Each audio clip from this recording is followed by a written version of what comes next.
Guys, welcome to Pro Gun Live.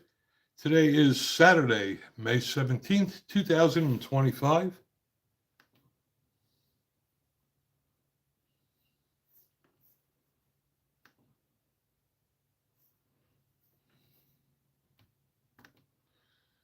I'll give it a few minutes for people to join.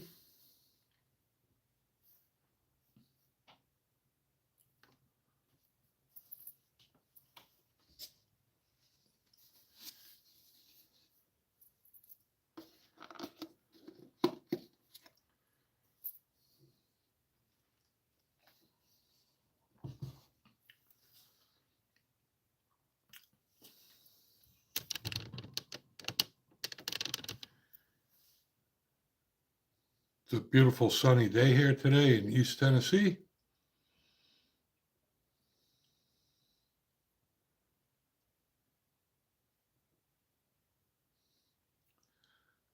Last week I did a review on the 945 Industries concealed carry sling bag. It's a pretty cool product. You want to check that out.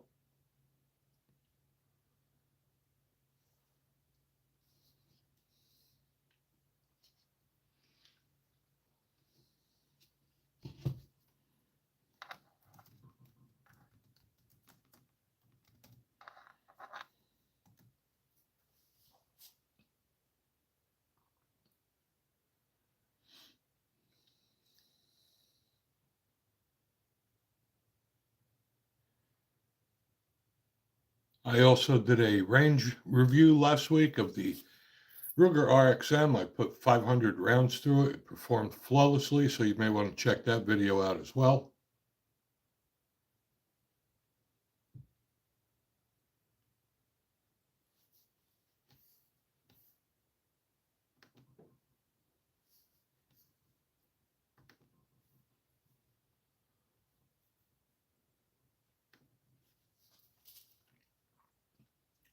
I normally start these at noon. I just happened to start it a little earlier today.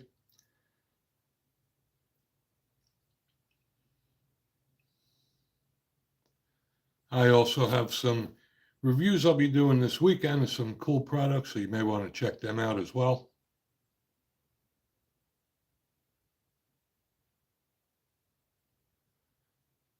And we have some people joining now, so type in your name, say hello, because I can't see who you are.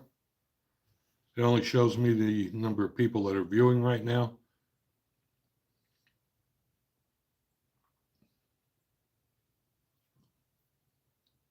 And for those who just joined, welcome to our weekly live stream. We do this every Saturday at noon, and we love to have interaction and engage with our followers. And hello to Ghoul214. Thank you for joining the chat. If you haven't already done so, please hit the subscribe button. I'd appreciate that. And Sanjay, hello to you too. And for those of you who do like what we do, join our channel, hit the subscribe button. You can go to our store. We have Pro Gun t-shirts and coffee mugs.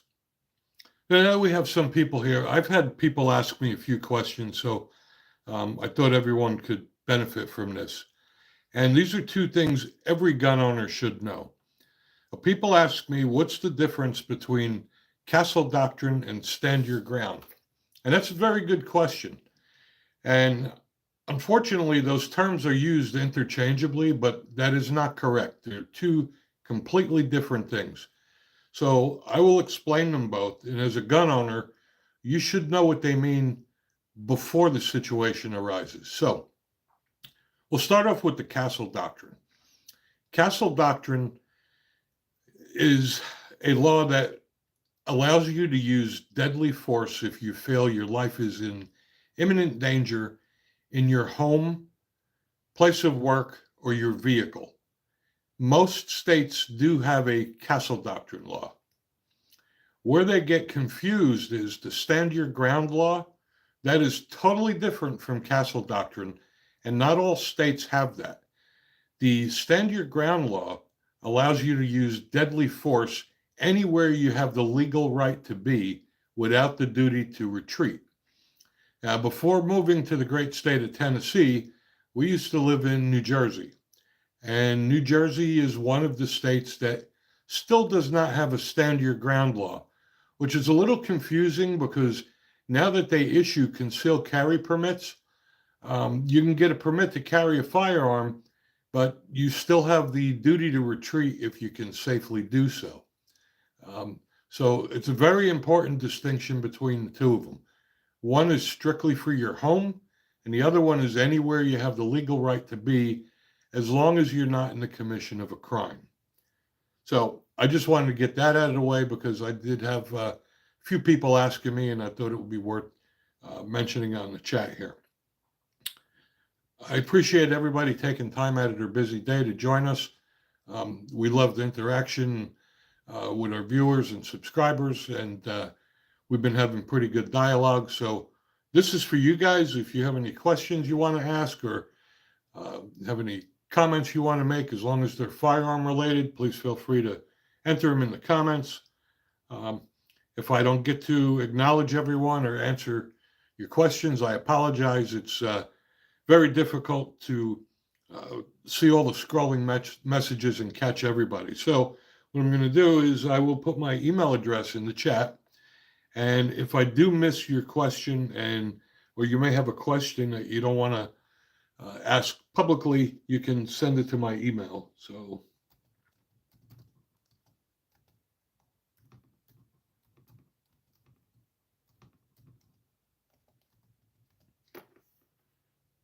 okay. So as I said earlier, last week I did a range review on the Ruger RXM. I was pleasantly surprised with it for $399. I took it to the range. I put 500 rounds through it, and I did not have a single failure. And surprisingly, I was expecting a few failures with the Magpul PMags that came with it, and they worked flawlessly as well. I've never been a fan of PMags, but I did not have a single issue with it. So I got to tell you, if you haven't seen my video on the Ruger RXM, I encourage you to take a look at it because, in my opinion, that's the best $399 you'll ever spend. I have some really cool products I just got in that I'll be reviewing this weekend. So subscribe to our channel, turn on the notifications so you never miss our new videos. And it looks like we have some new people this time, which is always good. And like I said, this stream is for you guys. So if you have anything you want to ask, please feel free to type it in the comments and we'll answer it. Or if you have comments you want to make about specific firearms, that's pretty good too. Everybody can always use more information. I was at local Rural King today and I saw a Taurus 10 millimeter. And I got to tell you, it looked pretty good. I picked it up. It was kind of beefy. I was a little shocked that Taurus came out with a 10 millimeter, but being a 10 millimeter is my favorite cartridge, I had to check that thing out. And it's priced right. It was only like $400.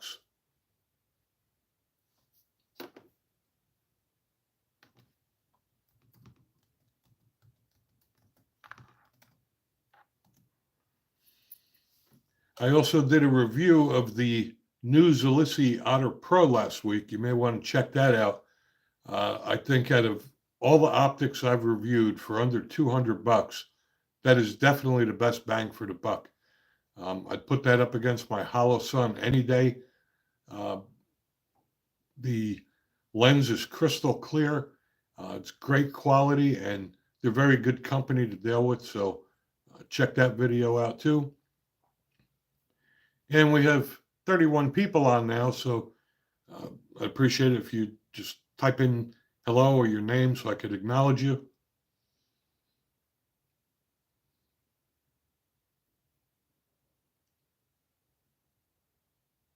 So last week I was talking about lever action rifles, and I couldn't decide between the Smith & Wesson 1854, the Marlin 1894, the Henry Big Boy, and I think I narrowed it down to the Marlin 1894.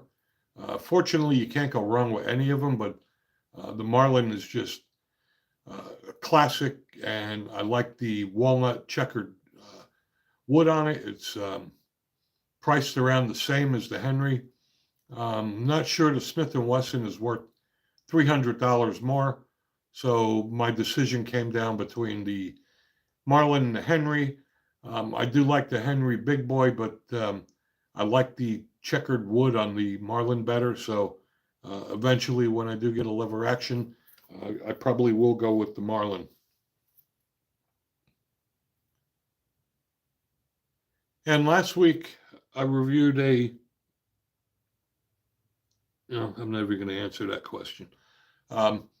Last week, I reviewed a concealed carry sling bag from 945 Industries, and that is a game changer. You may want to check out that review.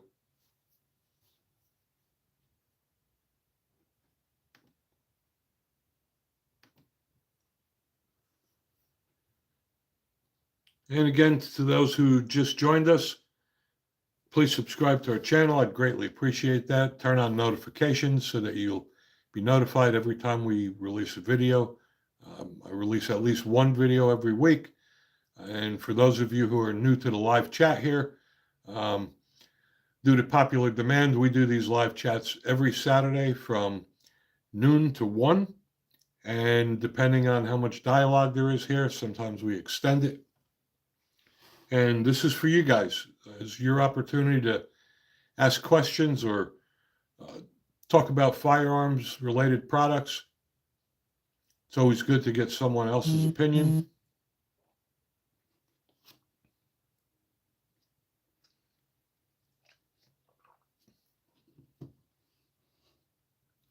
And Freedom 2025. And good morning, late afternoon to you too. I don't know where you're from, but I appreciate you joining. Thank you very much.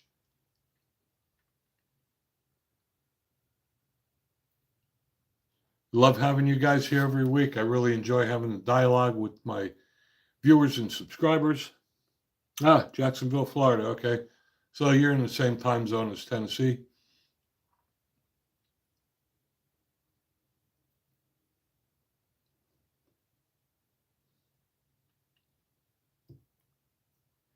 And as gun owners, we need to defend our Second Amendment rights. What I recommend is that you go to your state's website, look at all the proposed gun bills. I check the state of Tennessee's every month. There's some gun bills that I keep hoping to get pushed through, and they don't. They just signed 2 gun bills last week. One is that it will indemnify firearms manufacturers for civil lawsuits if one of their guns is used in a shooting. And the other one is to allow people 18 years old to get a concealed carry permit. It used to be 21. One of the laws that I was hoping they would take off the books in Tennessee, I don't know if they have them in your state. Tennessee has a goofy law called the intent to go armed. It's a little conflicting and it's a gray area because if you're carrying a firearm, that is the intent to go armed, right? I mean, you intend to go armed because you got a firearm. And I think it's one of those goofy laws where if they want to make an example out of someone, they could use that intent to go armed. It's just a silly law. I don't think it's ever been enforced, but it's something that they really need to get off the books. They have a lot of old gun laws that are still flying around there, but I would highly recommend that you check your state's website, contact your representatives. I mean, these people need your vote. Let them know how you feel. We even have some Republicans that are trying to push through anti-gun bills. So when election time comes, I know who I won't be voting for. But it's very important. There's a lot of bills that are getting promoted in every state that people don't even know about. So I highly encourage you to do that. And write your representatives often.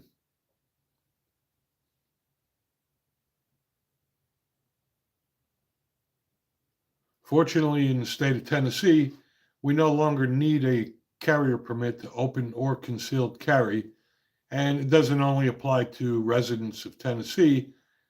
People come to the great state of Tennessee to visit or vacation or whatever. As long as they're not a felon, they can open or conceal carry without a permit.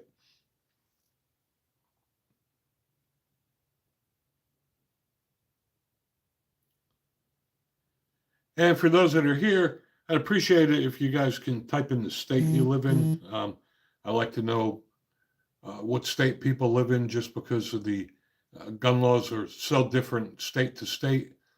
I'm hoping one day that becomes federal, because it's just ridiculous that, you know, we have the right to keep and bear arms, but every state comes up with their own goofy gun laws, and that stuff's got to stop.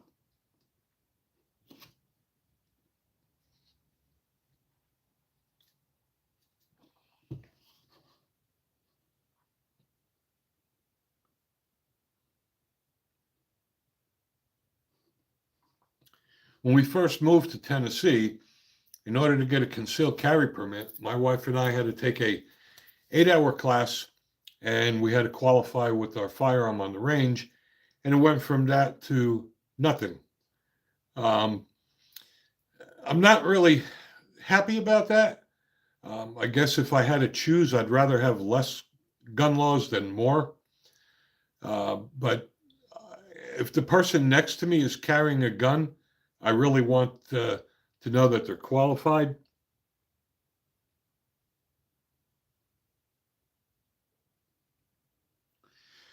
Yeah, I agree with you, Freedom 2025. We really do need to have national reciprocity. It's just the dumbest thing I ever heard, that, you know, a constitutional right to keep and bear arms, but yet every state can do whatever they want. But yet driving is a privilege, not a right, and you can drive from one state to the next, and you don't have to worry about it. And that is just stupid. Unfortunately, I don't ever see that changing. I don't know how they could ever make that federal, because uh, the liberal states are still going to do whatever they want to do. And hello, BC. Thanks for joining, man. I appreciate that. And God bless you too.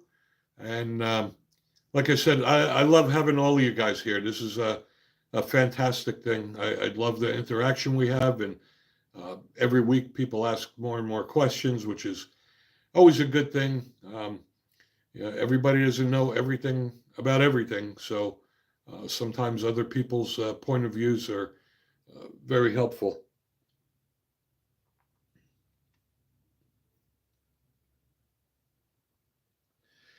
And I agree with you, A to Z. I agree with you 100%.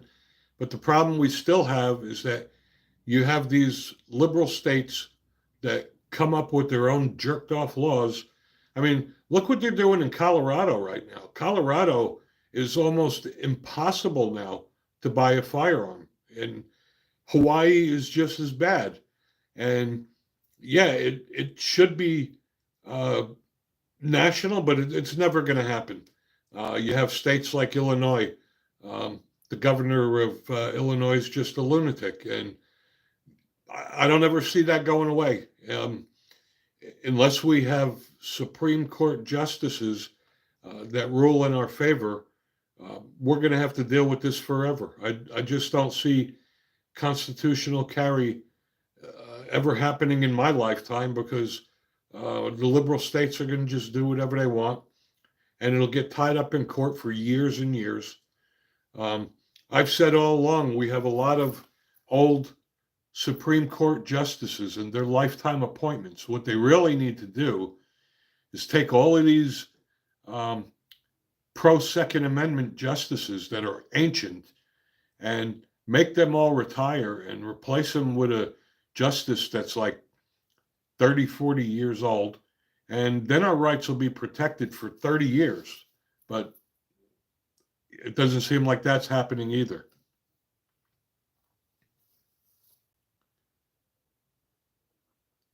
Yep, and A to Z, amen on that. But unfortunately, we have to fight for our Second Amendment rights every day. Every day they chip away and they chip away.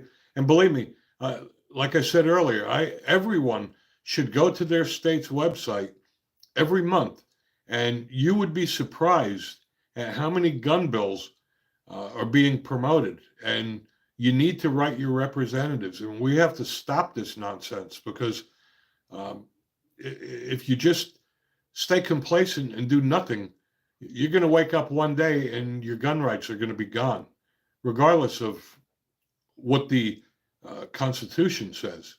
And, it just cracks me up where in some states you need a permit to carry a firearm or to buy a firearm, but yet you don't need a permit or a license to buy a car or alcohol, and they kill people too.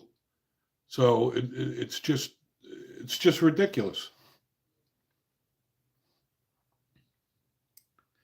And again, as I said earlier, if I missed somebody's comments, I apologize. I will put my email address in here again in case people missed it. If you have a question that you don't want to ask publicly, you can always email me.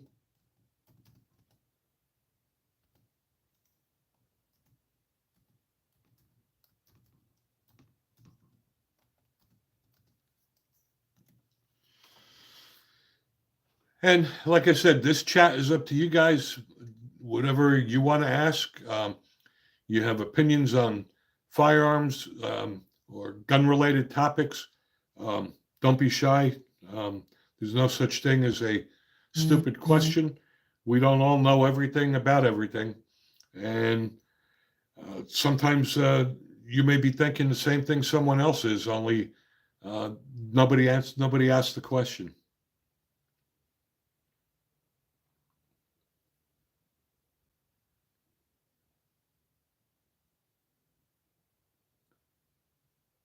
What is my ethnic background? Well, I'm Italian, not that that has anything to do with anything, but to answer your question, JJ, I'm Italian.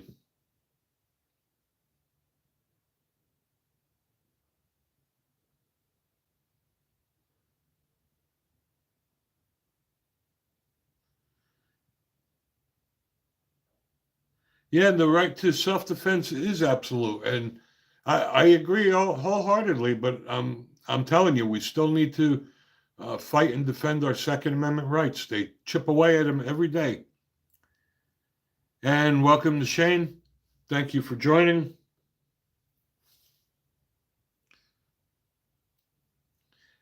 And for those who haven't done so, I'd appreciate it if you would subscribe to our channel, watch our videos, share our videos, share our channel with other people.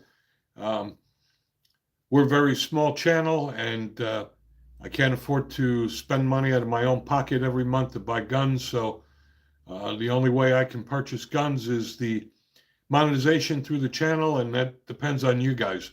The more my videos are watched, the more money I make from YouTube, more guns and accessories I can buy to show you guys. So, and for those who have subscribed, I appreciate that. If you like what we do, you may consider joining our channel and becoming a member, or clicking on the store button. And we have t-shirts and coffee mugs, and we don't make any money on them. They're shipped directly to you guys.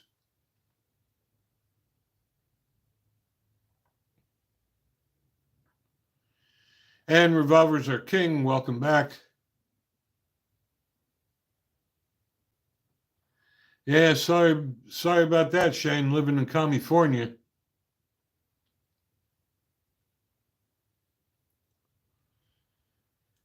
And someone asked me a week or so ago about the Ruger RXM, if it will be put on the California approved list. I wish I could say yes. It's very difficult to add firearms. The state of California has a very short, definitive list of firearms you could buy. And it's almost impossible to get a new one on there. And what's really stupid about it is that if you live in California, you could buy a Glock 19 Gen 3, but you can't buy a Glock 19 Gen 5, even though it's the same capacity, same gun, etc. I don't know what they're doing out there in California.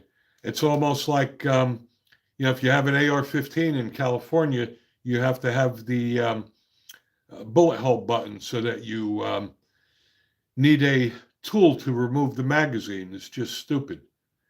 And living the best life, no, I do not hunt. One day I want to hunt. I've always wanted to hunt wild boar. There's a lot of great hunting in Tennessee. Maybe when I retire. I just haven't done it yet. Let me see who's okay. Freedom 2025. If it were me, I would have no problem getting past that $819 price tag. Like I said last week, when I go to a gun store and I buy a gun, the cheap is never really on the top of my mind. Don't get me wrong. I'm always looking for a good deal, but you get what you pay for. And I mean, I have guns I've paid $200 for, and I have guns I've paid $1,500 for. But I got to tell you that SIG P365 is probably their best-selling gun. It's a great quality gun, and in my opinion, it's worth every penny of that $819. And you got to keep in mind, when you buy a cheap gun, and no offense to the Taurus owners, but you buy a $200 Taurus, right? What do you think you're going to get if you sell it? $50? You'll always get your money back on a SIG or a Glock or a name brand like that. And the 365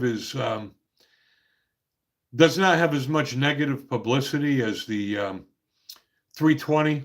A lot of people bitch about watching the internet videos of the 320s just going off by themselves. But again, if it were me, I would go with the SIG.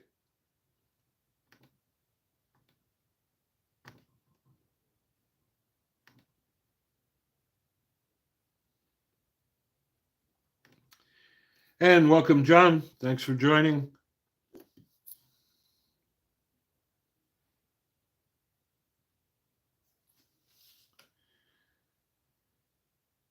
And one thing I want to add, Freedom 2025, I have a lot of SIGs.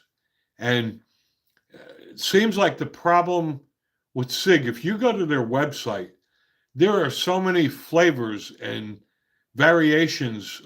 Take a look at the SIG P320. I mean, they have the compact, they have the X carry, they have the Legion, they have this, they have that. It's almost impossible to compare a SIG P320 side by side because there's so many variants. And from what I see, the 365 is the same. There's a lot of different variants on it. It makes it very difficult to compare one 365 model to another.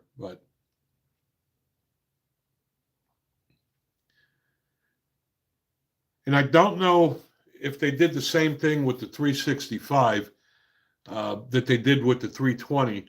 But the thing I like about the 320 is they made it modular. So the serial number is on the fire control group. You just pop it out of the grip, and now you could buy grip modules from Wilson Combat like I did. You could buy slides, and you could buy barrels. You could interchange them without going to an FFL. That was ingenious. And I don't know if they did that with the 365. And welcome, Randall P. Always good to see you again, brother. God bless you as well. Hello to Brazil. Hello to Timothy. Yeah, baby, go Vols. We're all in on the Vols since we moved to Tennessee.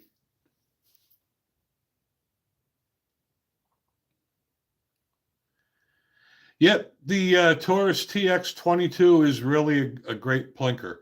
Um, a lot of people's panties get in a bunch if you talk about Taurus, but the truth is it's hit or miss. You either get a good one or you get a bad one. Um, I've been lucky with my Taurus. I've never had jams, but they do have a lot of bad ones. And even though they have a lifetime warranty, you really hope you never need it. But I was in the local Royal King today, and I was surprised to see Taurus now has a 10 millimeter, and the price is phenomenal. It's $80, $400 for a 10 millimeter. And I picked it up, and it feels really good. I got to tell you, I'm really tempted to go with that one. Yep, I agree with you there, Timothy Smith. My wife and I originally are from New Jersey, but when they turned it into a communist state, we moved to the great state of Tennessee.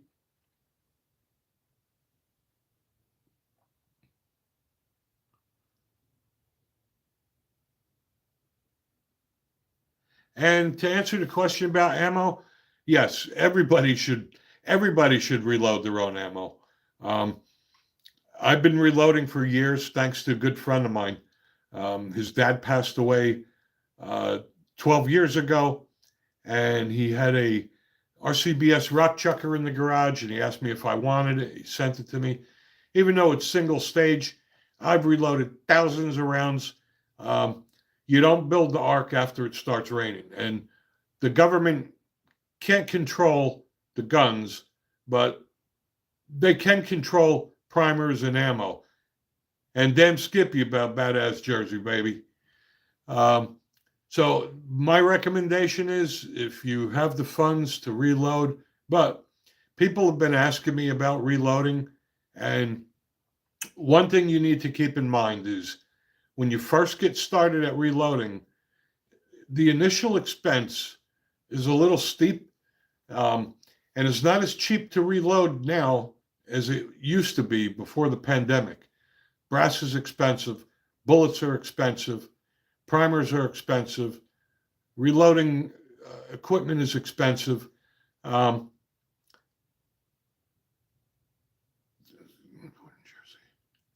Where in Jersey? You lived in Powell, New Jersey. Yeah, we were from Elmwood Park, New Jersey. I'm sorry, I digress. So as far as the reloading goes, I did the math on it, and by the time you buy the supplies and the powder, the equipment, you're probably going to have to reload about 5,000 rounds to break even. But in my opinion, it's not really about saving money. It's about having ammo when you want it. There's times I've gone to the local Rural King here, and I wasn't able to find 10 millimeter ammo for months and months at a time. I reload my own. I always have it. It's not a question of whether I can buy it cheaper. It's a matter of you just always have it when you want it. I reloaded 2,000 rounds at 357 when I got my Colt Python. I haven't seen 357 Magnum at the local Rural King for months either. So that's really the benefit of reloading. And you could experiment. You could have some hotter loads, etc. Now, if you are getting into reloading, though, one thing I do want to say is that you should never use the reloading ammo for carry ammo. It should be strictly for the range. 10X Shooters, good morning to you, brother. Good to have you back again. But I just wanted to clarify that. A lot of people reload, and that's what they carry. You should never carry reloaded ammo. And even if you have a boatload of ammo that you reloaded, when you go to the range, you still need to shoot the ammo that you're carrying. The ammo that you're carrying, especially if it's hollow points, it's definitely going to perform differently than reloaded ammo that's inconsistent. Um, you don't want to find out when the time comes you need your gun that it doesn't like certain types of ammo. So keep that in mind. Um, some guns are picky with different brands of ammo. So when you get a new firearm, I wouldn't invest in a boatload of the same type of ammo. Try different brands.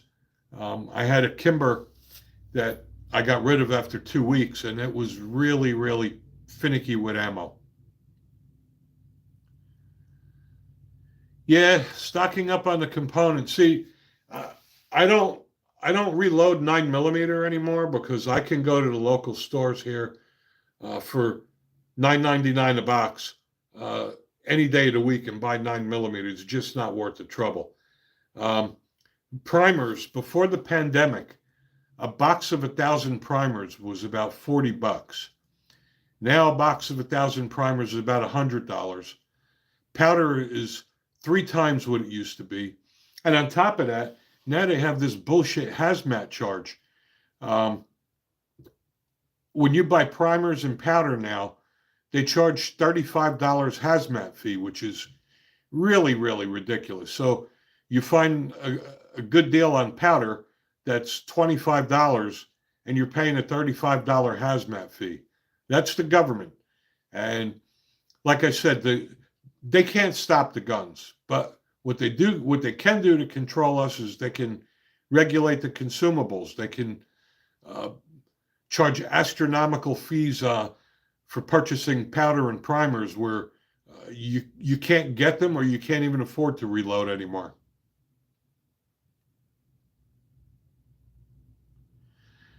Yep, and I agree with you there. 10x, everything is going up and going up, and it's been a while since the pandemic.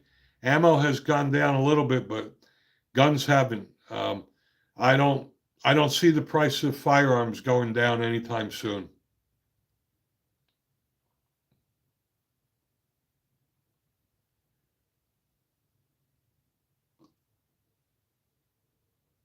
And for those of you who haven't reloaded and you're thinking about doing it, it's actually fairly safe. A must is having a good reloading book, whether it's uh, Hornady or Lee, etc.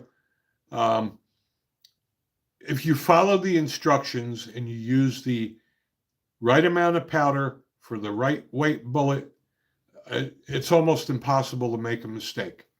Where people make mistakes is they try to get cute and they load up hot rounds or they experiment.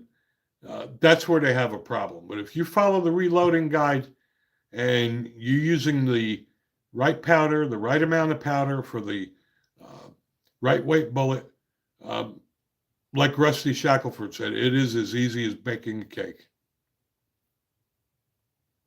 I thought about getting a brass tumbler, um, but realistically, it doesn't make it shoot any better. It just makes the brass look pretty. What I do is I just throw mine in a bucket with Dawn and let it soak overnight.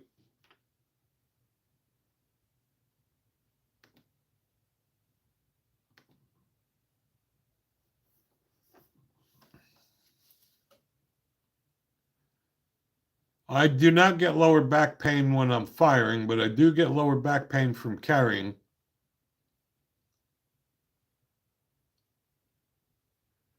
Now, the components are easy to find in New Jersey. Sorry about that in California.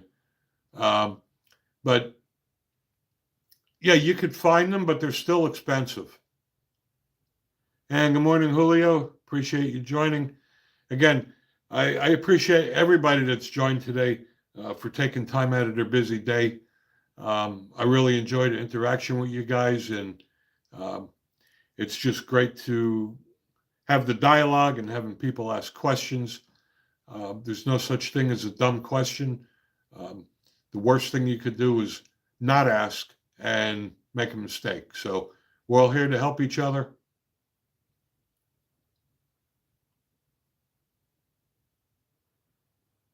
And you're welcome, Shane. We do our best to fight and support the Second Amendment. Um, unfortunately, there's a lot of gun owners that are complacent and they do nothing about it.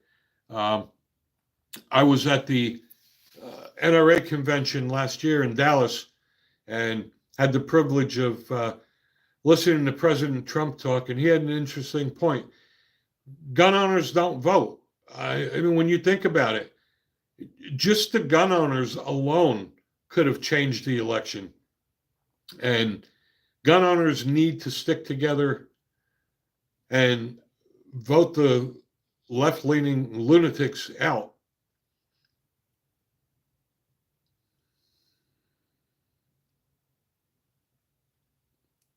I agree with you, Randall. This gets better every week, and that's why I do it. I do it for you guys. I just love the interaction I have with my viewers and subscribers. This channel wouldn't be here if it weren't for you guys. And for those of you that are new to our live stream, we do this every Saturday at noon Eastern. If you haven't subscribed to the channel, I really appreciate it if you would. If you like what we do and support what we do, join our channel. Click on the store button. You can purchase Pro Gun t-shirts and coffee mugs. We don't make any money on those. They're at cost and they're shipped directly to you guys. So again, thank you all for joining.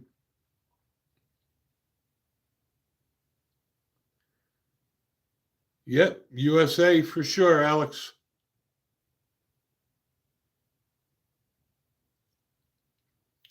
And another reason we need to fight for our Second Amendment rights is there are people that are hunters and they only use long guns.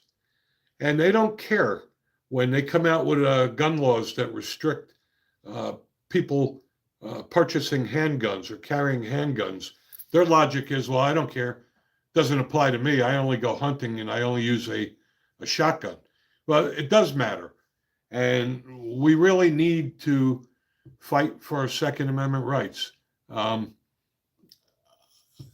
am a member of the NRA only because I need it to maintain my pistol certification.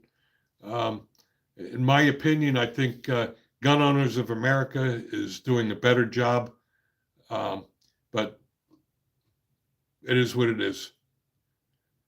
Also, like I said earlier, go to your state's website. I do it every month.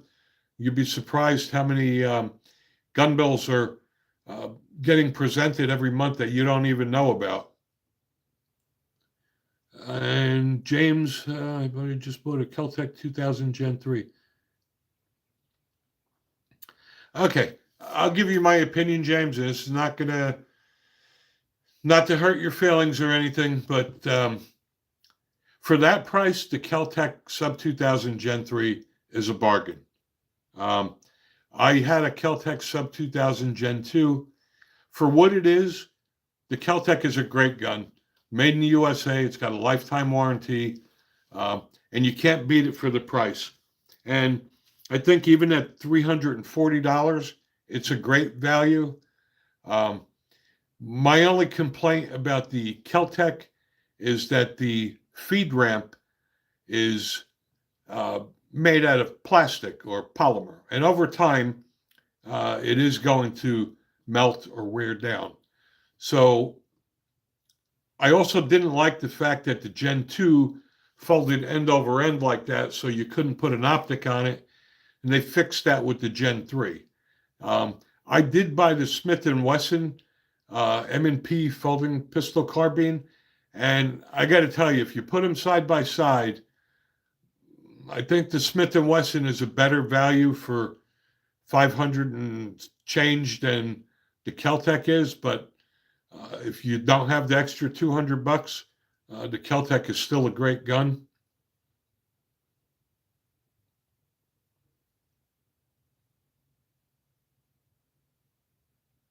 And 10X shooter, yeah, I am an NRA instructor as well. I'm certified to teach basic pistol, home firearm safety, refuse to be a victim, personal protection inside and outside the home.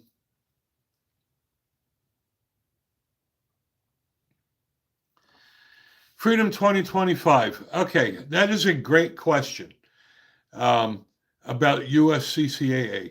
Okay, there's a lot of companies out there that are claiming to be concealed carry insurance. And I want to make it perfectly clear. I am a licensed insurance producer. Okay. So that does make me qualified. These companies are not insurance companies and they are not insurance policies. And they're borderline misrepresenting their products. Those products are really not insurance products. What they are, you're buying a membership to a legal defense network. And that's really what you're getting, is you're getting legal defense. If you have to use your firearm, they'll pay your legal fees. Some of them will allow you to use your own attorney. Some of them require you to use theirs. Some of them will pay for your bail. But what's important to note that they don't say is it's only for legal representation. It does not cover liability, or I should say, does not cover personal liability. So what does that mean? What that means is if you go to a barbecue and you have an accidental discharge and you hit the propane tank and the propane tank explodes, burns down their house, burns down, causes burns or bodily injury to people sitting at the picnic table, it does not cover that. Okay. It does not cover personal bodily injury or property damage. And that's something very important to note. You may want to check with your homeowner's policy because even though legal expenses could be astronomical, what you're really going to need is liability insurance, because you are going to get sued civilly. And those products that pay your legal bills do not pay for the civil damages. So I just wanted to bring that to your attention. And Big Boon Gorilla, hello to you too.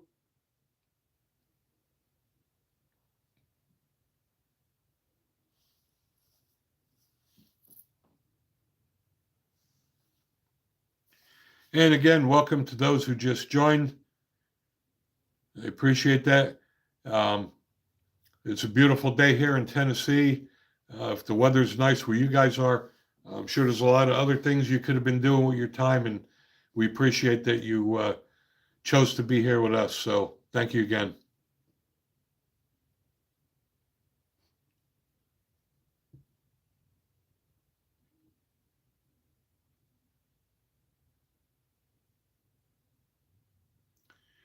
And Anthony, can you, I'm not familiar with FRTS. If you want to elaborate, maybe I just don't know the acronym for that. And welcome, Jake.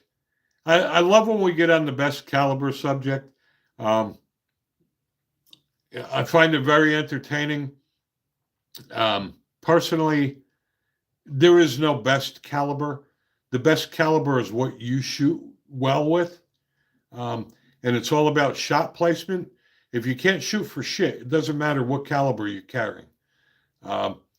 It's all about shot placement. And welcome, Josh. Thanks for joining.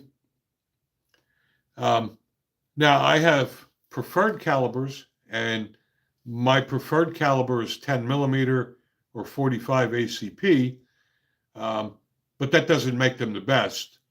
And I can tell you that a 9 millimeter is more than capable. And even though I love my 10 millimeter, I will admit that there is no way that I could shoot the 10 millimeter as accurate as a 9 millimeter if I have to shoot consecutive shots. So everybody does have their own opinion on what the best caliber is. And 10 millimeter is not just for bears. 10 millimeter is a great caliber. It'll stop anything on 2 legs or 4.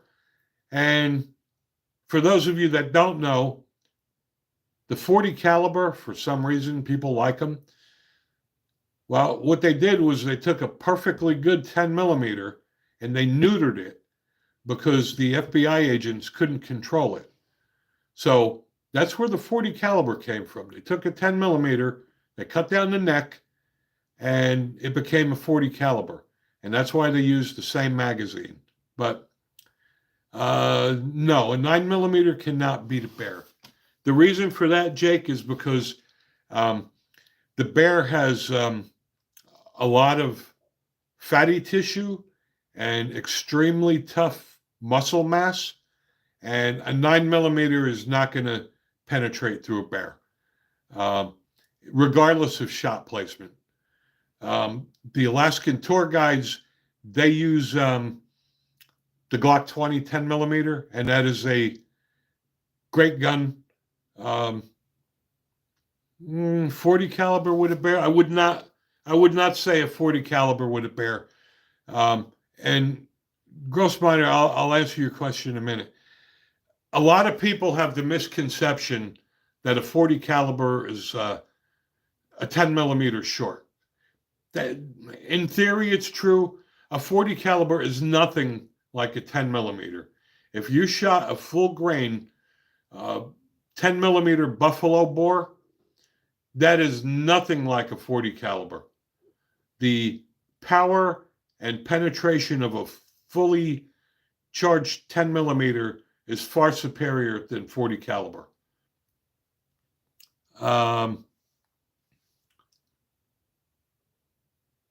Okay. Sorry, I missed that question. So 40 versus 45 ACP. I'm not sure that one is better than the other. I do have to tell you that the 40 caliber is a little snappy and has more recoil. The 40 caliber is a faster moving bullet. 45 is slower, but the way I look at it is with a 45, it's a bigger hull, more blood. But with the 40 caliber, you're going to get deeper penetration. Again, that comes down to shot placement. You wouldn't want to be on the receiving end on either one of them. I would probably take a 45 over a 40 caliber, only because, in my opinion, the 45 has got less recoil, so you'll be more accurate on consecutive shots.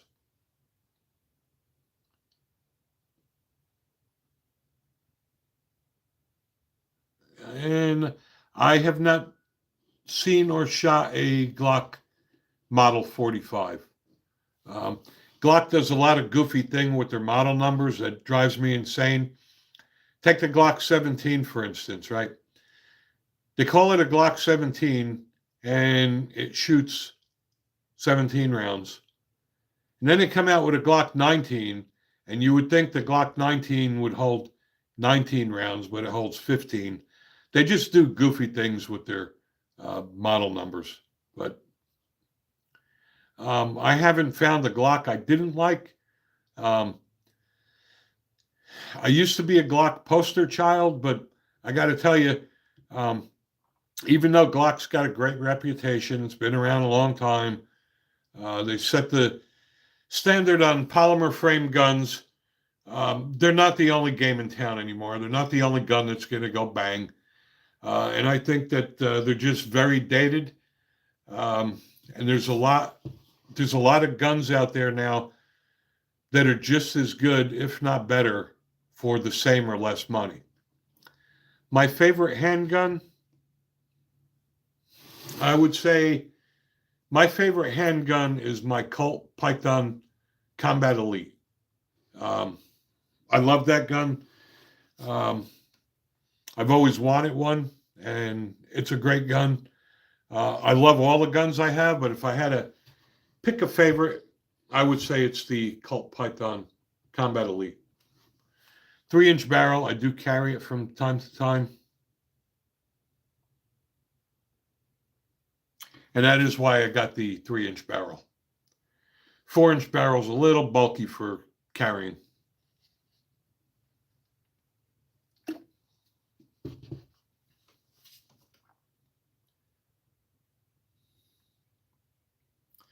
But I do carry all of my guns from time to time. I do not have any safe queens. Even my Colt 1911 and my Colt Python, even though I paid a lot of money for them, I do still carry them from time to time. I don't see any point in having a safe queen. In my opinion, guns are just tools. I don't go crazy if I get a scratch on them. People don't cry when their wrenches get scratched. I don't know why they would cry if their guns get scratched. Just shows character.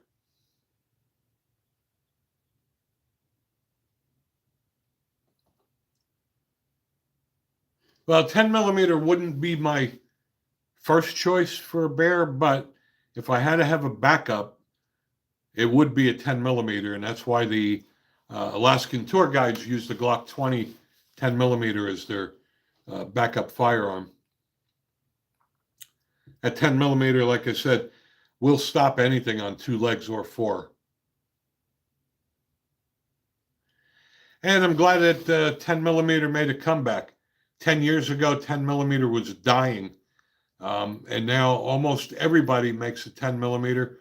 Like I said earlier, I was shocked. I was in the local Rural King today, and Taurus now has a 10 millimeter. And it's priced right at $400. I was really tempted to get that just to see how it fires. I mean, it felt really good in my hand. It seemed to be very well made, and for 400 and change, I think it's a great deal. I'm not so sure I would like a 5.56 for a bear, personally.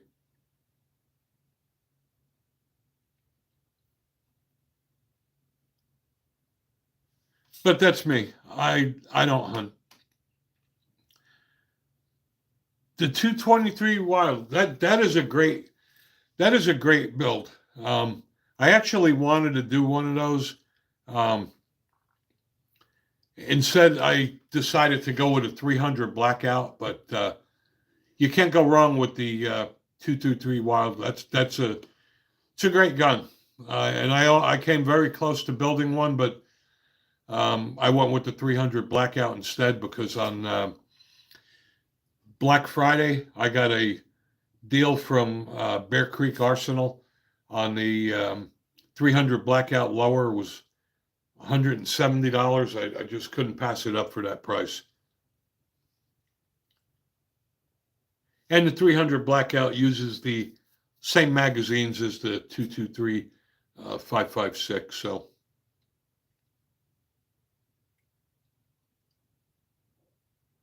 yeah, you may want to check out, if you haven't checked them out, Josh, you may want to check out Bear Creek Arsenal. They're made in the USA. They're made in North Carolina. And they actually have the 223 Wild. They have pretty much every make and model, upper and lower receiver. I bought a lot of uppers from them when I built my pistols. 308 versus a bear, that would be good. I have a Remington 308. That would definitely do the job.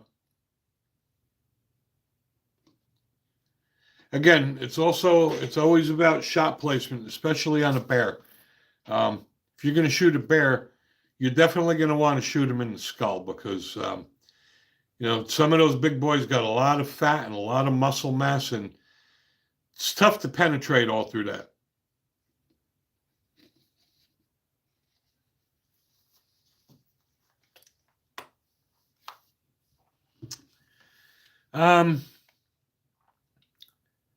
That's a good question, Jake, and I do not know the answer for that. If I don't know, I'll tell you I don't know.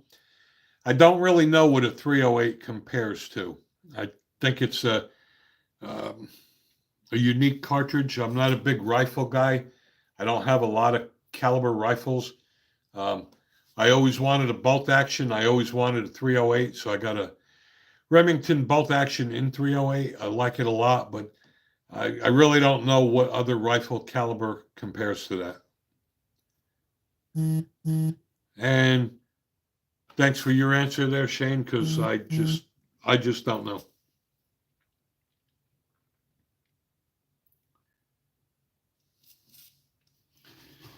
And again, this is the reason why I like this weekly stream. It's great to be able to share information with each other. And hello, Kevin. Again, for those of you that are new, please subscribe to our channel. I'd greatly appreciate that. We're approaching 6,000 subscribers.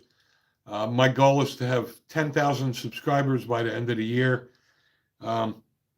Maybe a little aggressive because I'm falling way short of that, but the bigger the channel grows, the more revenue we generate and the more firearms and accessories I can get to review for you guys. So,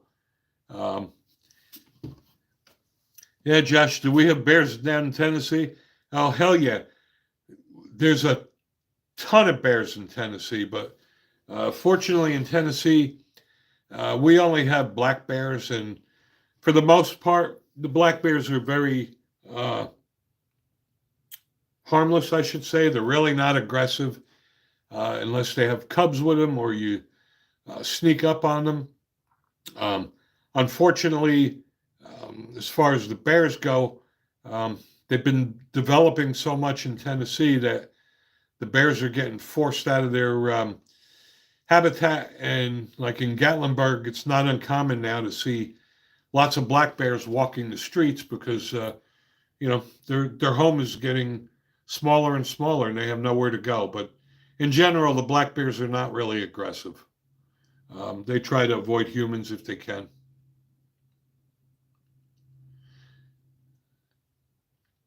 And how are you liking that AR-10 and 308, Josh?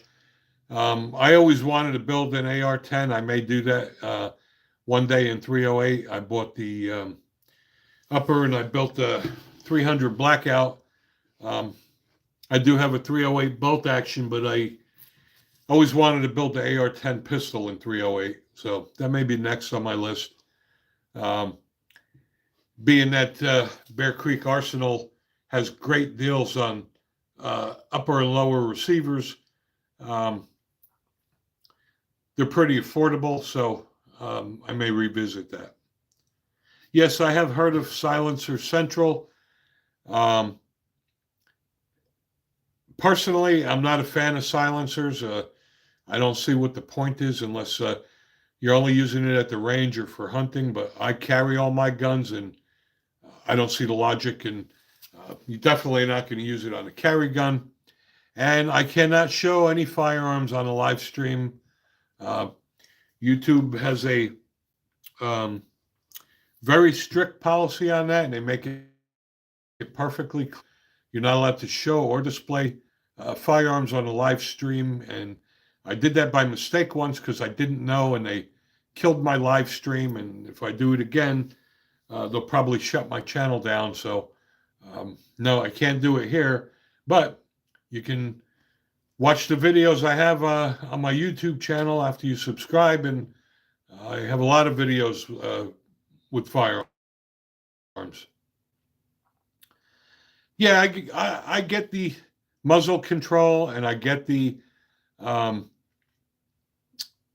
quiet factor. But like I said, I carry all of my guns, so I just don't see the logic of having a silencer unless you're out in the woods hunting or you're at the range. But that's just me. And I appreciate that, Jesse. I could use all the subscribers I can get.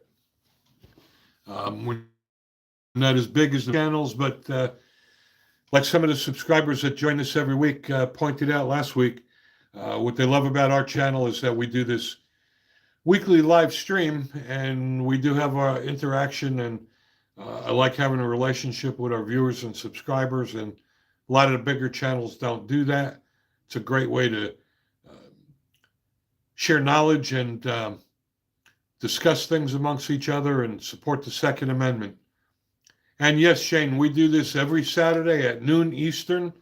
Um, we'll not be doing this um, next Saturday because it's Memorial Day weekend. Um, but yes, it is every Saturday at noon. And Thumper Dumper, hello to you too out of Texas.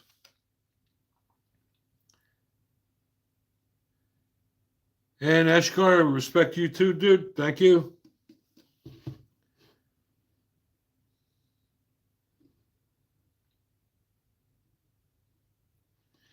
And if you've watched my reviews, I am brutally honest. Some products are sent to me for free, some aren't. But my reviews are perfectly honest. If the product sucks, I don't care that they sent it to me for free. I'll say it sucks. I have no loyalty to them just because they sent it to me. I wouldn't recommend the product that I wouldn't buy myself. And to answer your question, Eshkar, no, I am not a veteran. And I do not deer hunt in Tennessee. I don't hunt at all in Tennessee yet. I always wanted to do that. And I'll get back to you 1 second, Jake. Maybe when I retire, we do have a lot of white-tailed deer down here, got a shitload of turkeys, etc. I always wanted to hunt wild boar, and I'll probably do that one day. And I am always honest in my opinions, like I said, no matter how much they send me. If it's something I wouldn't recommend buying, I'll say it. Or, there's products I just don't think are worth the price, and I'll mention that too. To answer your question, Jake, my thoughts on Glock clones. Okay. Palmetto State makes the dagger. That is a Glock clone. And all the Glock clones, by the way, are based on Gen 3 technology because the patent expired. But for the money, the Ruger RXM for $400 is by far the best Glock clone there is, because even though it's built on the Glock Gen 3 technology, there are more differences than similarities. For instance, the Ruger RXM is optic ready. It's $399, made in the USA with a lifetime warranty. It's optic ready. It's got a front tritium night sight. It looks and feels like a Glock. And if you want to watch my review, I just did a Ruger RXM range report where I shot 500 rounds through it, and it shoots as good as my Glock. Matter of fact, if you shot them side by side and had your eyes closed, you wouldn't even know. So that's just my 2 cents. I think the Ruger RXM is a bargain at $399. And I appreciate that comment there, Thumper. I only know my stuff because of my experience, because of my age. I'm old. You learn a lot after being involved in firearms for over 40 years. And I agree with you, Godspeed. There's nothing like the Ruger RXM. It's not a cheap Glock clone. The Ruger RXM, even though it's built on the Gen 3 technology, it's not advertised as a clone. Matter of fact, Ruger doesn't even tout it as a Glock clone. But it is built on the Gen 3 technology, and in my opinion, none of the cheap guns like the Palmetto State dagger can even compare. And, granted, for $250 you can get a PSA dagger, but you know what? For $400 you get a Ruger that's made in the USA with a lifetime warranty. So, and I don't agree. I don't think Ruger gets a bad rap. Ruger makes a great gun. I have a lot of Rugers. If you look at their pistols, the GP100 357 Magnum, built like a tank. I'd put that up to my Smith & Wesson 686 any day. I just reviewed 3 Rugers. I bought a Ruger 5.7, I bought the Ruger RXM, and I bought the Ruger All-American 45 ACP, and they're great guns. And another thing to note about the Ruger RXM, unlike the Glock, it's also modular. They did the same thing that Sig Sauer did, and the serial number on the fire control group. And being that the grip was produced by Magpul, Magpul now just released a full-size grip module. So now you can put the full-size grip with the compact slide, which makes it just like a Glock 19X. And that's another problem I have with the Glock. For $399, Ruger made the RXM optic ready. Almost every gun manufacturer now selling a gun for personal defense makes them optic ready at no charge, whether it's the Springfield Echelon, the Hellcat Pro, etc. They're all doing it. And Glock, that's just a pet peeve of mine. You buy a Glock 19 and you want it optic ready, you got to spend another 100 and change to get the MOS version, and that's just bullshit. Glock should do what everybody else does and just make the Glock 19 optic ready and not force people to pay $100. And, well, I'm just not a fan of Vortex optics, but that's just me. As far as optics go, I think the Zalissi optics is the best bang for the buck for under $200. I have a lot of Zalissi optics, and I put those up against my Holosun any day. And for $200, they're great quality. It's a great company. They shoot well. They hold zero. I did a lot of videos on the Zalissi optics, so you may want to check them out. Yeah, and I agree with you. Glock is just like an Apple. Glock has its followings, and I used to be a Glock poster child. And one day my wife said to me, you know, you should buy a gun you don't have. And that's when I bought the Springfield Hellcat. And then I went on and I got the Sig Sauers and the Echelon. That's when I realized that, you know what, they're not the only game in town. There's a lot of guns that are going to go bang every time you pull the trigger. And there's a lot of guns that are just as good, if not better, for a lot less money. And Glock is almost like an Apple or Trekkie people. They're a cult, and people. Glock could turn out the biggest piece of shit, and people are still going to buy it. And to answer your question, Shane, yes, my wife is into guns too, and my wife's favorite gun is my Glock 20 10 millimeter. And my wife shoots that 10 millimeter just as good as some guys I know. Her carry gun is the Springfield, the Smith & Wesson Equalizer, and that's because the Equalizer's got the easy technology. It's very easy for her to rack the slide.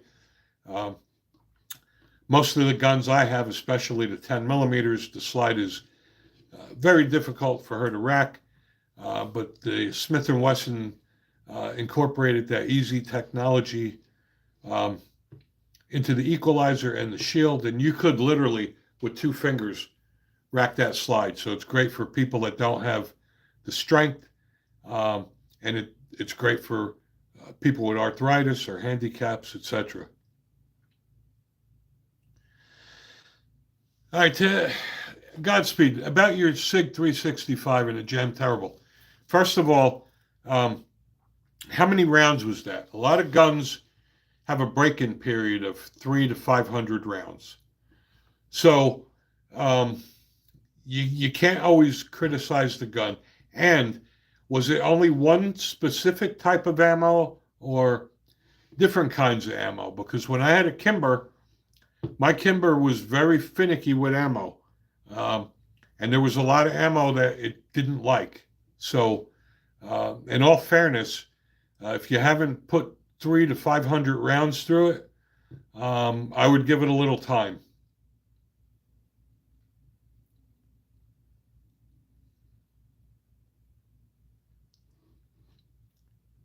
Well, I got to tell you there, Freedom. If you can't shoot the equalizer well, it's not the gun. Maybe your wife just needs shooting instruction. Um, you know, I don't know what to tell you. I mean, the equalizer is a great gun. I'm personally not a fan of it, but it shoots extremely well. And if you shoot that gun poorly, I can tell you it's really not the gun.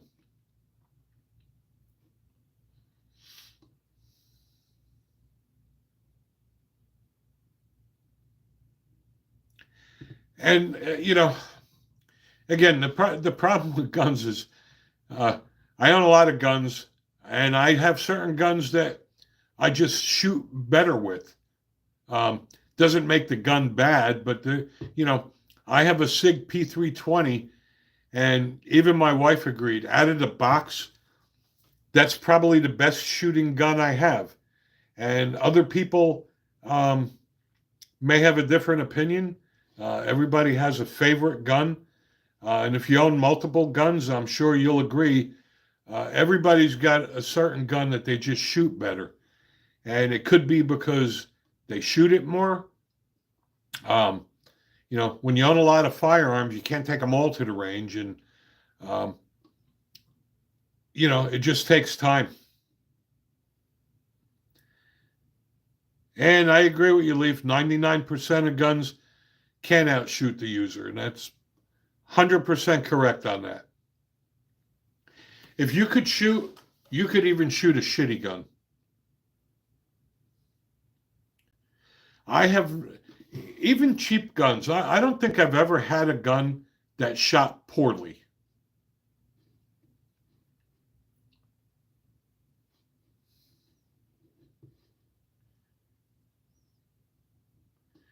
And I don't know, best shooting guns. Everybody's going to have their own opinion. Mileage will vary. Some people like Glock, some don't. Some like SIG, some don't. There's no such thing as the best gun. It's the gun that you shoot best.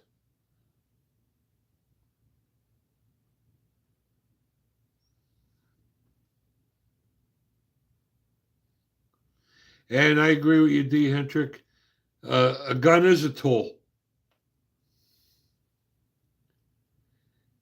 And that's why it cracks me up when people worry about their guns getting scratched. I mean, I have expensive guns. I don't care if they get scratched. I don't have the Safe Queen. I carry mine. It shows character.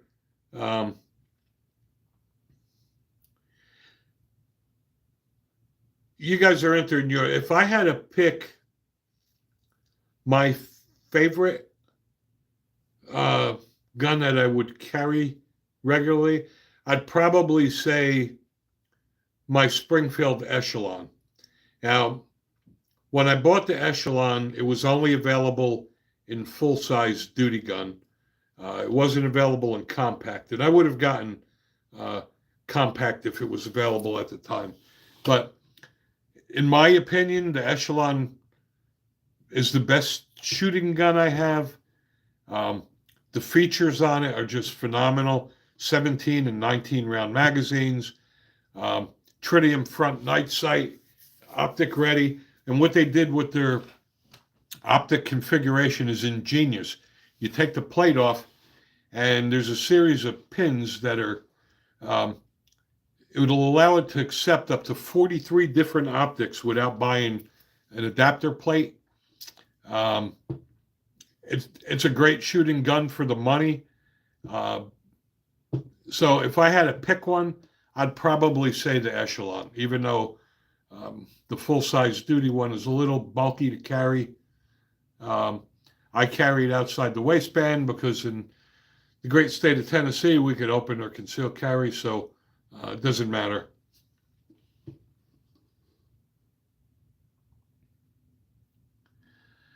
And Godspeed, you have a Gen 4 and Gen 5 Glock 19. I have a Gen 3 and a Gen 5 Glock 19. And to be honest with you, I prefer the Glock Gen 3. I like the finger grooves. I don't like the fact that they remove the finger grooves on them. That's just me personally.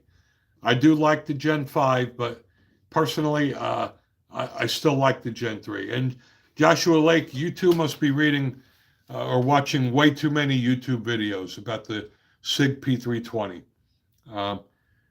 Guns don't just go off. I'm not buying that bullshit.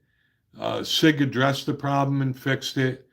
I carry my 320 appendix, and I still have both of my nuts. I haven't blown them off.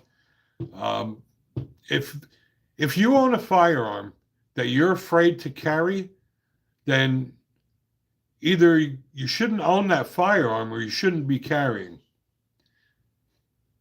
Yeah, and those videos, I got to tell you, 99% of the time it's a user error.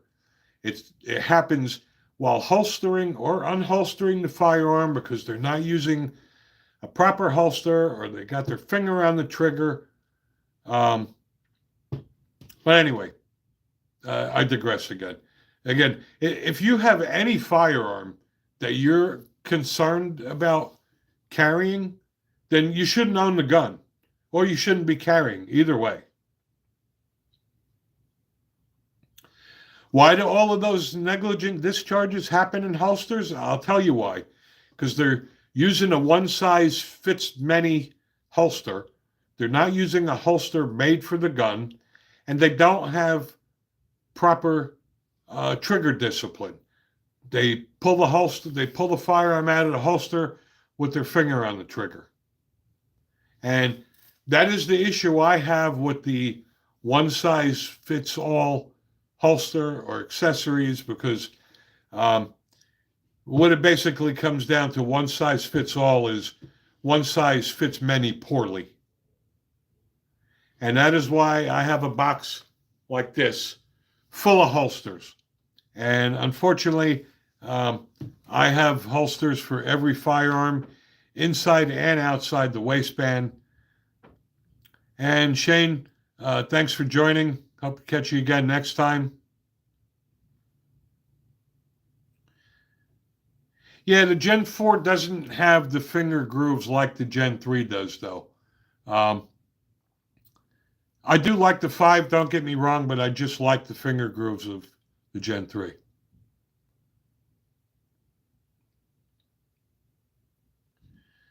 Have I ever been outside the U.S.? I was in Cardiff in the UK for a while for a company that I used to work for, and even the police in the UK don't carry firearms.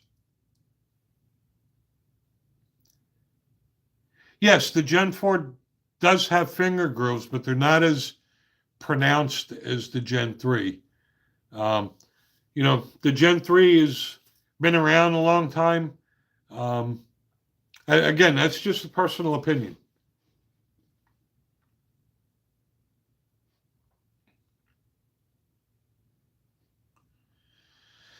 Again, the issue with the SIG, you believe what you want. I carry a SIG, I carried appendix, and it still never blew my nuts off. So you watch the videos, and they're not just going off by themselves. They're going off when they holster or unholster the firearm, and that is operator error. I'm sorry. It's just like accidental and negligent discharges.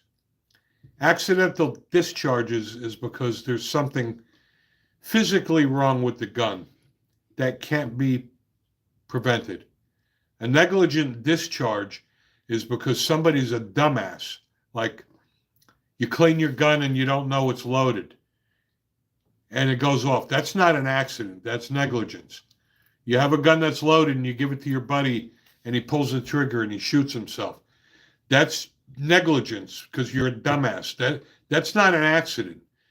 You pull the trigger on a loaded gun because you didn't know it was loaded and you kill somebody. That's not an accident. That's negligence because you're a dumbass. And the court will prove that it wasn't an accident. The difference between accidental and negligent discharges is that negligent discharges can be prevented 100% of the time.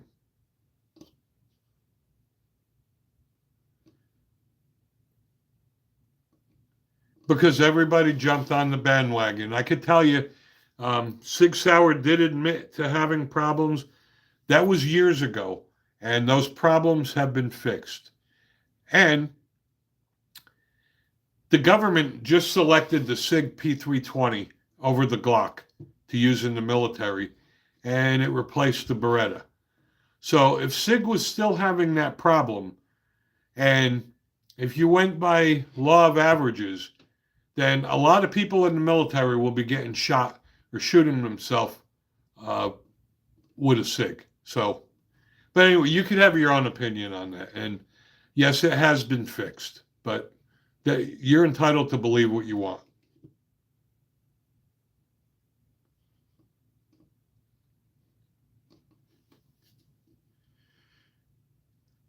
And it's almost 1 o'clock.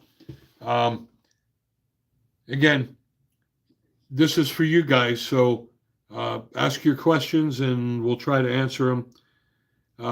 Again, I'll put my email in the chat for those who didn't get it.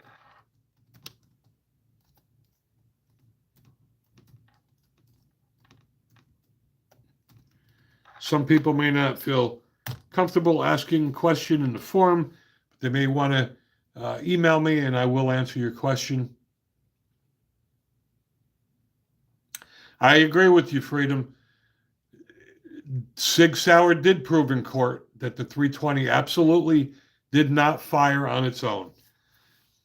It's bullshit. And again, it's operator error. Now, I'm not saying that a SIG won't fire on a drop test. I can't guarantee that. And I am not going to take my SIG and drop it. But drop testing is one thing. Having it just go off is another. And take care, Freedom 2025. Hope to see you again. Thanks again. Appreciate that. And I agree with that as well. There's just, I don't know what to say. They create a video and everybody jumps on the bandwagon. But you know what? It's also like one of these things where people, put down a gun and they've never owned one. They don't even know anybody that owned one. They based it on internet news, so whatever. And D. Hetrick, thank you for joining as well. For everybody new on the call, if you haven't subscribed, please do so. I would greatly appreciate that. Like I said, we're a small channel. We're trying to grow. And the only way I can purchase new firearms is by monetization I get on YouTube, and that's from the amount of videos being watched. So watch all the videos you can, share them with your friends, share them with your enemies. Share the channel. Again, if you subscribe to the channel and you like what we do, click on the store button. We do have Pro Gun t-shirts and coffee mugs. We don't make any money on them. They're just for people to show support.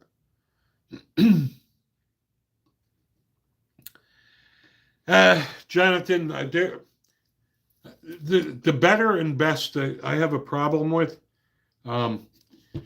There is no, in my opinion, there is no better or best. No matter what gun you buy, you can always get a lemon. Some people like them, some people hate them. Some people like Kimbers. Some people don't. I had a Kimber for 2 weeks. I absolutely hated it. Didn't fire well. It was very finicky, and some people love them. Some people have good experiences with tourists. Some people don't. No matter what you get, you can get a lemon. So um, using the best, I just find very strong. I don't think it's possible to pick a best. So yeah, all right, yeah, some people like high points, and you know what? I really tried not to badmouth guns. I try not to pick on tours, but I'm sorry, when it comes to high point and a sky, um, I do pick on those because those are two guns that um, I would not trust to protect my life or my family. And there's a reason those things are cheap. Um, and I would just save the money. And if you had to go to a tourist, go to a tourist. But a sky and a high point, you know, not much more money to buy a tourist. So save your pennies for another paycheck and get something a little bit better.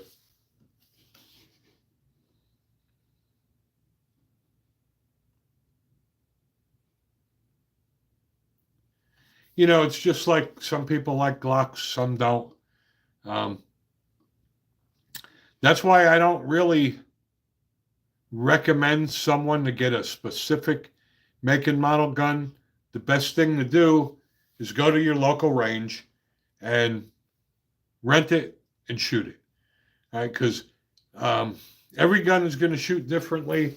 And I've done the same thing. I've gone to a gun store and I saw a gun in the gun case that I absolutely loved. I couldn't wait to get it. And I got it, I brought it home, and I still loved it until I took it to the range. And then I didn't like it anymore. It didn't shoot the way I wanted, or after shooting it, it hurt my hand. Um, and I wound up trading in and getting something else. So, um, you know, the most important thing when you look at a gun is how it feels to you and how it shoots for you. Um, I love 10 millimeter. I would never recommend anybody go out and get one. Um, and there are some guns that have back straps, some don't. Um, I think it's important to have back straps because if a gun doesn't have a back strap, the grip is how it is. If it either fits you or it doesn't. At least if they come with a back strap and you have larger or smaller hands, you can compensate for that. But nothing is going to show you whether a gun is right for you than to take it out in the range and shoot it. Emery Carr, do I know 45 Super? I've seen 45 Super. I've never shot them. I know they're very expensive, and I don't see the point. I wouldn't shoot a 45 Super out of my 1911. I don't even know why they came out with a 38 Super. And for me, my brain, when you talk 1911 anyway, is always 45 ACP, even though they are available in 9 millimeter, 10 millimeter. I'm old school. When I hear 1911, I'm thinking 45 ACP. And that's absolutely correct there. Southside Outlaw, what works for one may not work for another. 357 SIG, that's a good question. Southside, 357 SIG was a great cartridge. I liked it a lot. I used to have a Glock 22 40 caliber, and that allowed me to buy a Storm Lake 357 SIG barrel, turn it into 357 SIG. 357 SIG, in my opinion, is a great in between 9 millimeter and 10 millimeter. It's a great cartridge. However, it's almost non-existent anymore. Sig Sauer doesn't even make a 357 SIG anymore, and it's almost impossible to find ammo for it. But it was a great caliber. I did like that a lot.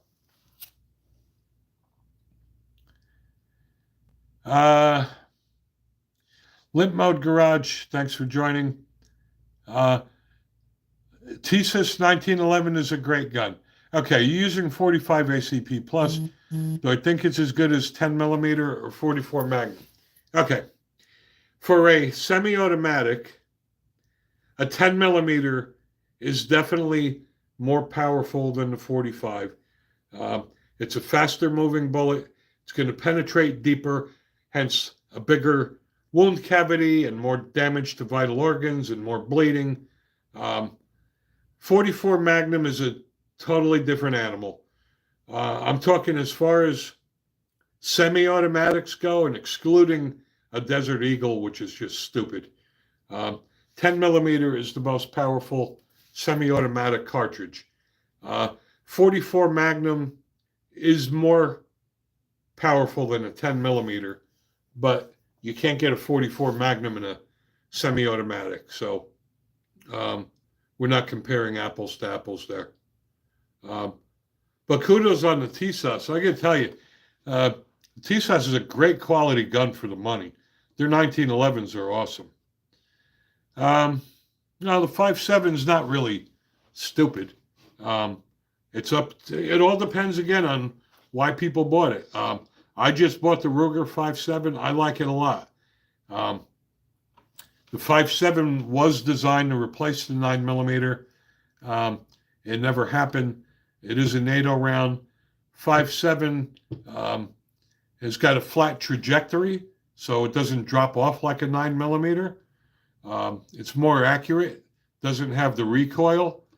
And the ammo is very expensive, but it was designed to be accurate and high capacity. It's 20 rounds. And it was designed to pierce soft body armor like Kevlar. So it's not a stupid caliber. It all depends on what you're using it for. And it's got very low recoil. 32 ACP, again, it comes down to shot placement. If that's all you got, that's fine. But for defensive carry, I would never recommend anything less than a 9 millimeter. And you're going to have the people that are fans of the 380 bitch and moan and say, well, a 380 is a 9 millimeter short. Well, that's really not true. The only thing the 380 and the 9 millimeter have in common is that the diameter of the bullet is 380 thousandths. That's the only thing they have in common. The 9 millimeter holds more powder, and it is more powerful than the 380. And hello, Sammy, welcome. If you haven't done so, please hit the subscribe button. And 45 ACP, I think, is a great round. Again, the 45 ACP won 2 world wars. There's a reason 1911 is still around. Doesn't have that much recoil, and it is a man stopper. That is a big piece of lead. HK versus SIG. That's a good question.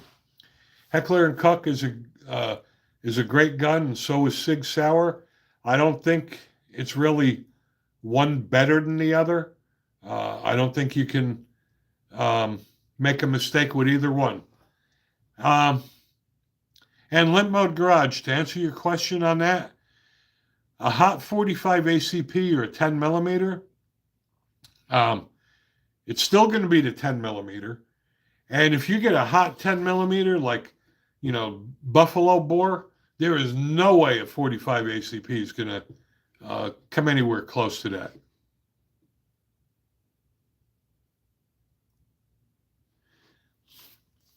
Yes, and to agree with you, Godspeed, if you all watch my videos, like them as much as you can, because in order for our videos to get pushed out, the more comments there are, the more likes there are, the more shares there are. They'll push the videos out to more people. That'll give us more monetization. That'll give us more opportunities to buy firearms and accessories to review for you guys. We're very small. I can't afford to buy, guns regularly out of my own pocket. So every time I do buy a gun, it's because of you guys, and I love you all and appreciate you all. 10 millimeter versus 357. If you're talking about the 357 SIG, it's still going to be the 10 millimeter. 10 millimeter is the most powerful semi-automatic cartridge you can get. And I agree with you there, Southside. 10 millimeter for bear is awesome. That is what the Alaskan tour guides use for grizzly bears.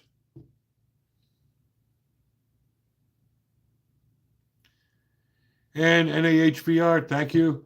I appreciate your man. Yes, 10 millimeter beats 357 SIG all day. 10 millimeter beats any semi-automatic all day. And hello, Common Sense Karen. My favorite gun and favorite round. All right.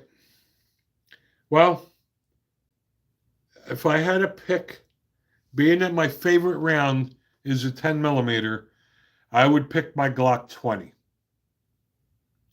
357 Magnum.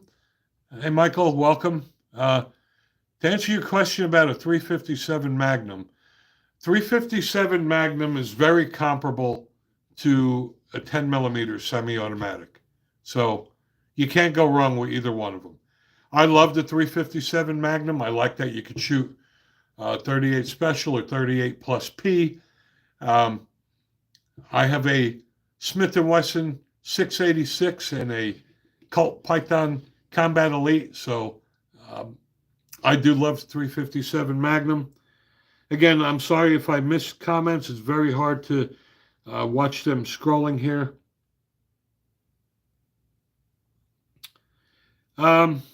Spokane Archives.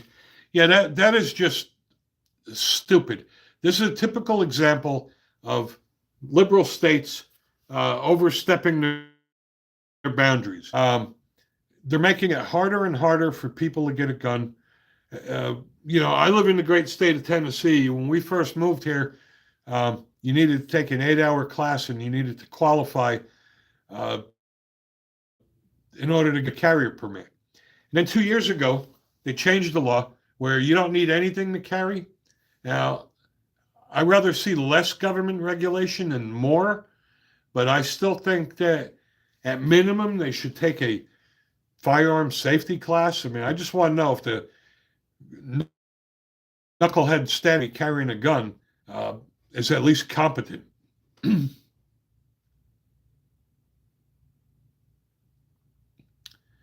And Common Sense, Karen, that's up to you. Again, the best caliber is what you shoot best, or what you have. If that's what you have, and that's what you shoot, good for you. And NAHVR, thank you very much for the kind words. I really appreciate that. I love all you guys. That's why I do this. I really enjoy the interaction with my viewers and subscribers. That's just something that the big guys don't do, and they forgot how they got to be big guys. They got to be big guys because of y'all.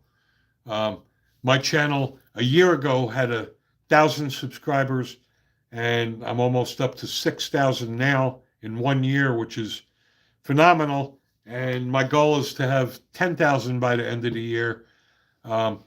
And I was only able to do it because of you guys. So thank all of you.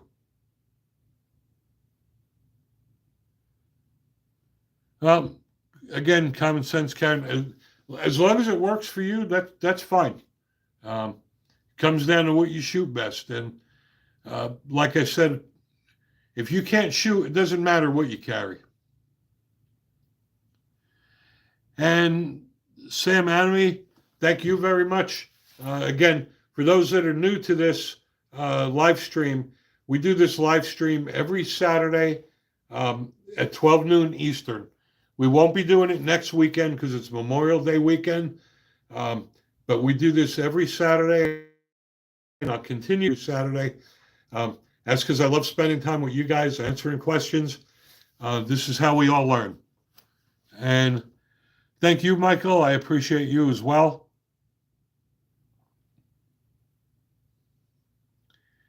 Historian, that is a great question. Do I prefer iron or sights? I'm old school. I prefer iron sights. But the red dots do have a benefit. They definitely help acquire target acquisition a lot faster. But what I will say is this: if you're going to shoot with a red dot, learn to shoot with your iron sights first, because if the red dot fails, you're still going to need to know how to shoot with irons. And also, there's a learning curve to using a red dot. When you first use them, it's like a cat following a laser pointer. But after a little practice, I have to say, it is much quicker and easier because it's only got one focal point to concentrate on instead of, the rear sight and the two dots in the rear and the front sight and the target, as opposed to just laying a dot on the target and pulling the trigger. But you still need to know how to shoot with irons first. So. And thanks for Spokane Archives. I appreciate that. Yeah, I made that video, and again, it depends on the Kydex holster. I've never gotten my gun all scratched up from a good quality Kydex holster. But, over time, even a leather holster is going to wear down the finish. It's a damn tool. I don't know what people get that wound up about, but anyway. Yeah, the battery dies, or, whatever. You put it on a 10 millimeter and, it may just break from the slide coming back. For whatever reason, if an optic fails, you still need to know how to shoot with irons. So, and like I said, we usually run this for an hour. It's 1:12 now. I'll run this until 1:15, and then I will stop the chat. Please subscribe to our channel. I do post a reminder every week that we're doing the live chat. We do this live stream every Saturday at 12 noon Eastern, except for next week, which is Memorial Day weekend. I appreciate all of you guys, and I love this dialogue. This is just great how we can answer questions and help each other out. This is what supporting the Second Amendment is all about. We need to fight for our gun rights. Don't take them for granted. Even if you live in a gun-friendly state like we do in Tennessee, that can all change in one election.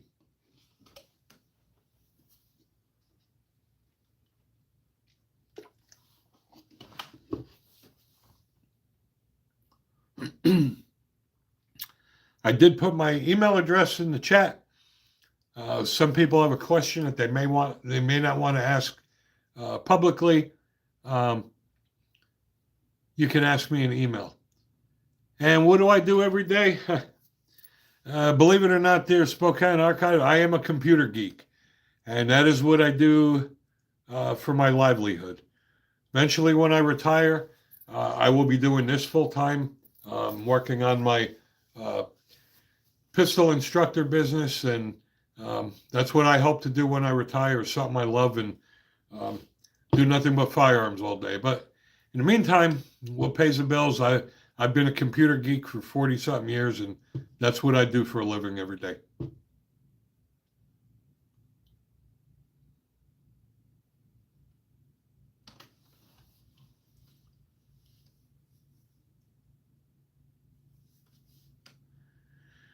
Well, again, I thank you all. I hope you all enjoyed this. You guys asked great questions. And Nate, sorry it's a little late. We're going to be ending this call soon. We started at noon. And Spooner, I'll answer that question. What round do I prefer? And that's just me. I'm not recommending it to anybody. I prefer 10 millimeter or 45 ACP for everyday carry, but that's just me. Again, unfortunately for people who join late, we do this live stream from noon to 1 Eastern every Saturday. So we are going to be ending this very shortly. Please subscribe to the channel so that you'll be notified. Turn on your notifications so that you'll be notified every time we release a new video. Again, share our videos, like our videos. The more likes and the more shares and the more comments, the more videos get pushed out. And that's how we get more monetization. I can't afford to buy firearms and accessories every week out of my own pocket. So everything I bought was because of you guys. So appreciate you all. Love you all very much. We're going to end this stream now. Thank you all for watching.